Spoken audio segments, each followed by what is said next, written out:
شریف خاندان کے خلاف ایون فیلڈ ریفرنس کے دوران نیب پروسیکیوٹر اور نواز شریف کے وکیل خواجہ حارث میں تلخ کلامی ہو گئی۔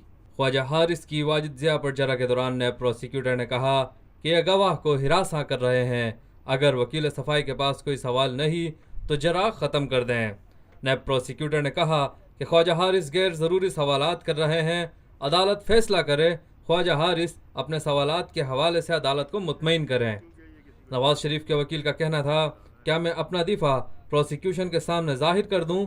خواجہ حارث نے کہا کہ آپ کو پھر قطری شہزادے کو بھی بتانا چاہیے تھا۔ نیب پروسیکیوٹر نے کہا کہ آپ قطری شہزادے کو یہاں لے آتے، آپ قطری شہزادے کو عدالت کیوں نہیں لاتے؟ نیب پروسیکیوٹر نے کہا کہ آپ گواہ کو ہراساں نہیں کر رہے، لگتا ہے آپ سچ اگلوانا نہیں چاہتے۔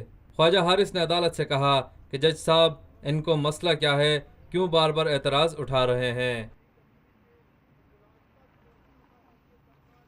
یہ ہے خبر کا جہاں اور آپ دیکھ رہے ہیں TNN TV۔